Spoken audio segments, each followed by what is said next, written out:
Primary election approaches. Brown County Republicans raising concerns about the condition of a room used for early voting and absentee ballot processing. Today they filed a formal complaint against the City of Green Bay's clerk's office. In this First Alert update, Emily Riley shares the concerns outlined in the complaint and how the city is responding. With just days until the primary election, the Republican Party of Brown County says they want their complaint to be addressed as soon as possible. Doug Reich, chairman of the Brown County Republican Party, says the room across from the city's clerk office has never been used until now as a voting site. From the picture that I've seen, it appears that this room is under construction. There's exposed electrical and plumbing. There's wires hanging from the ceiling.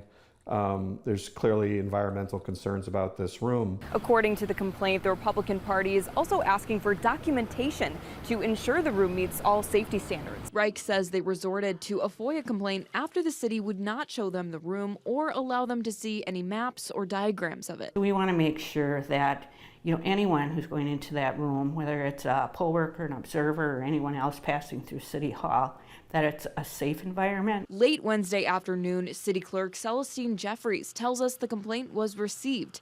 Green Bay's inspection division deemed the room to be usable. There are no restrictions on occupancy of this space for early voting or any other city function. Specific to the complaint regarding fire safety, the Green Bay Metro Fire Department inspected room 101 and determined the room is compliant with fire codes. Brown County Republicans say they want to see this proper documentation, ensuring the room is safe for all voters.